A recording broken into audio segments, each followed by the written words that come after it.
Hi, I'm Mark Griffin, the Director of Athletics here at Rutgers-Newark, and I just want to have a big thank you for all of our student athletes, our staff, and our coaches for getting through a very difficult year this year with COVID-19. The experience has been challenging at times, but the persistence of our student athletes and our coaches has made this a very, very worthwhile adventure for us this year, and one that hopefully we never have to go through again, but we amazingly got through it well.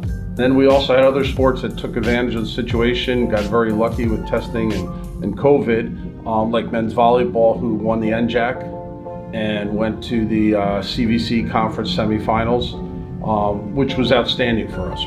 Jack Wilson, I'm the head coach of men's volleyball. I think the main difference was the lack of time that we had to prepare for the season. Usually you have a whole first semester, at least in men's volleyball, where you can spend a lot of time training and making a lot of improvements. In particular, I think our serving as a whole on the team got a lot better and a lot more competitive. We played Kane. The first out of 4 times was for the NJAC championship.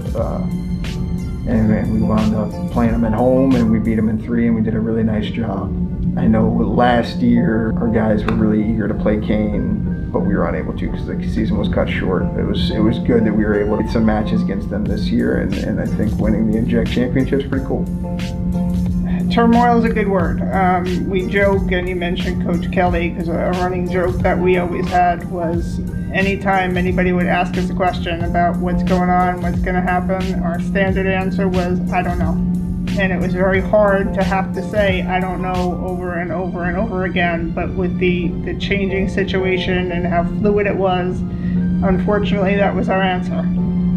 One of the hardest things I would say I've ever done as an administrator was having to meet with the baseball team and with the softball team and basically tell them that their seasons were over almost before they started. You know, they had gotten a couple weeks of playing in, but even before their spring trips. So having to meet with them and tell them that their seasons were done pretty much before they started was one of the hardest things I've ever had to do. Kate Seamster, head softball coach at Rutgers-Newark. So this year was crazy to begin with, and then starting with our last season. Last year, starting out only getting 4 games in, and then ending the season abruptly, and then not being able, to come back for fall, and then hopefully spring coming around, having a season, questioning a season if we were going to have a season. What does the season entail? Well, we have practices. When can we start? Are the kids going to come back for classes? Are they not going to be allowed to dorm on campus? There was a lot of extra stressors for everyone involved at the university, including the students, that we had to deal with that was very, very different from a normal season. What are the practice policies? How long can you practice? Where can you practice? Things that you don't think of in a regular season, that now everything had to be broken down and thought of to deal with the virus that was happening around us. As a coach, it's really tough, to have a practice and then have to tell your teammates, I never thought I would say this, but don't hang out with your teammates outside of practice, because then it causes a lot of friction of who's a close contact if there was a positive case. And then with games coming in, if you have your full roster to be able to go there, there was a lot of sacrifices these kids had to make in order to play this season, and I give them all the credit in the world, because as a college kid back in the day, I don't know if I could have made all the sacrifices and all the stressors that they had to deal with and be able to show up every day with a smile on their face. My name is Connor Courtman, and I'm the head baseball coach here at Rutgers-Newark. We had to kind of adjust the way that we practice in smaller groups, try to stay a little bit more spread out, and utilizes all the space on campus, outside and inside that we could, to still practice in a safe way, but also have effective practices as well. And then you add in the fact that I was the new coach this year. I came on board, I think February 22nd. We started practice March 1st, so basically a week later. So the players and we really had to get to know each other on short notice, which definitely poses a challenge. But I think we're fortunate that we had guys in the program that were ready and willing to get to know me on short notice, and to make sure that we made the best of a challenging situation, and I think we did that.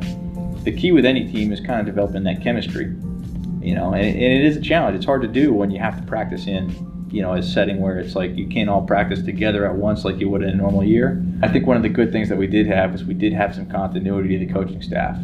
So Coach Halkias, Coach Miller, they were here in the fall, and I made it a point to that we were going to keep them on the spring. And they were kind of a key piece in keeping that continuity from everything that the team had going in the fall and keeping it going in the spring. So they were great this year. I was lucky that our guys, they tried to really buy in, and we were able to play all of our games and have a complete season, which if you asked me in September if we'd get a chance to do that, I don't know if I'd say yes.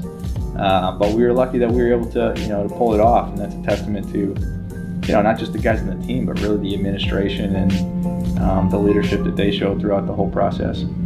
Fortunately, we had a great athletic training staff that took care of a lot of that, but basically the additional impact of COVID was the testing of the student athletes.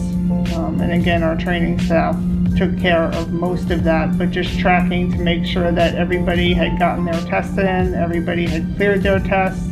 So just that added hurdle, I guess you could say, in terms of making sure everybody was eligible to participate. Brian Fanning Jr., Head Athletic Trainer, Rutgers University, Newark. Well, the profession of athletic training was basically flipped upside down.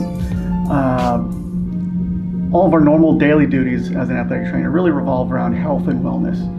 And to go through and protect the health and wellness of the student athlete during a pandemic was completely different than any normal year.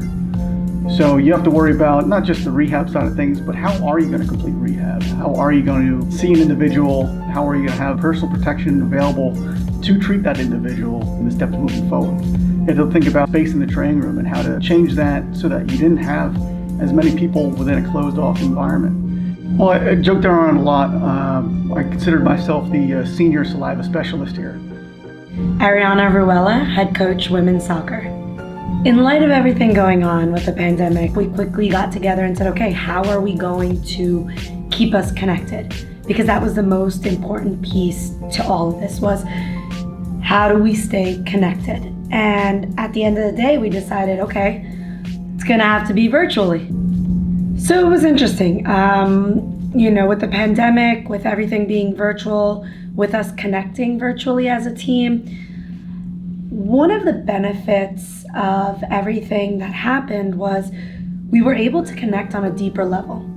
A lot of times when you are in season, you are results oriented, you are concerning yourself with the next opponent, and you are getting through the 2-game full week training schedule.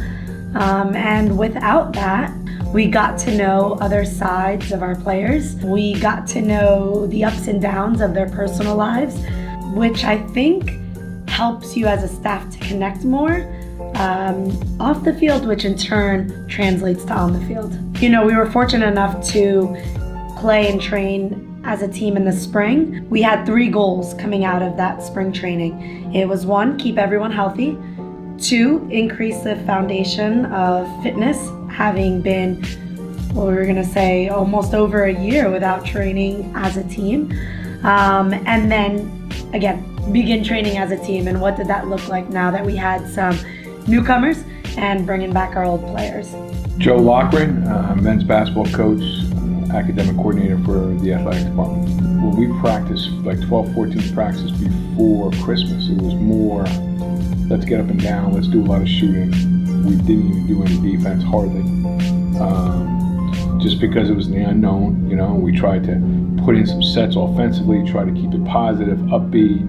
Let's get a lot of shots up, do some skill work.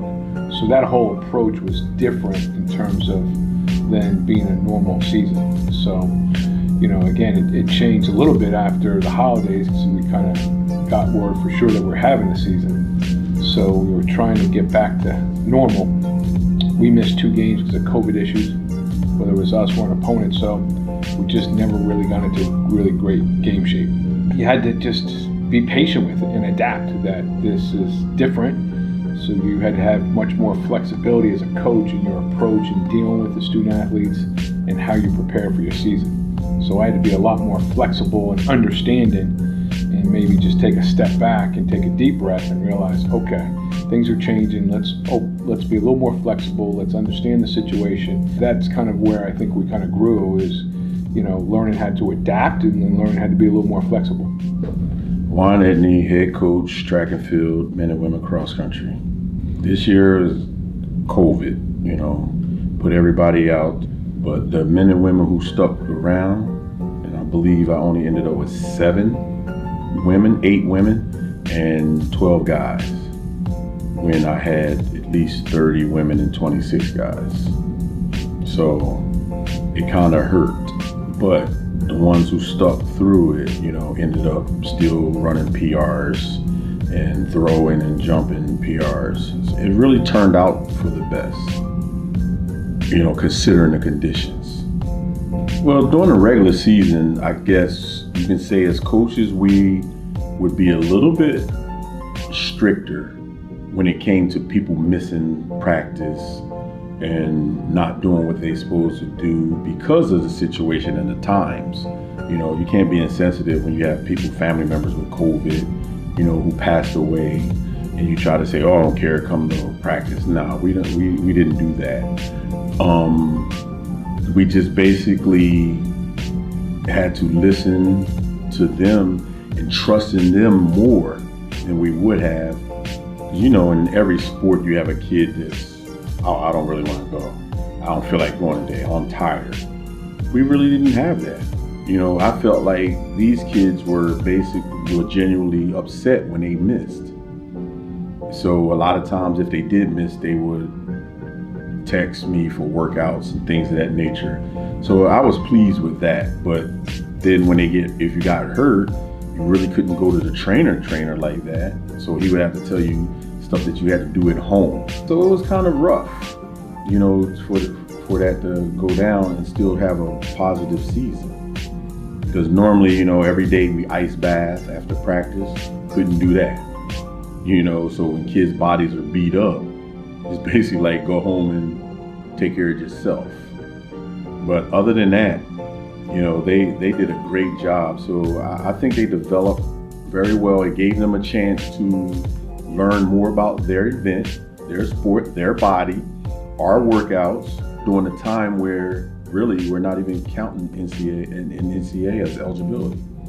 So those people coming back, I feel like I always called it a dummy year, saying, "Hey, we got time to do whatever to get better. So next year, you're that much further advanced." So it's like you got a free year. Even though they have nationals, I think at the end of the day, it was a plus, and not just us, the country. I'm Ashley Saplicki. I'm the head women's basketball coach at Rutgers-Newark.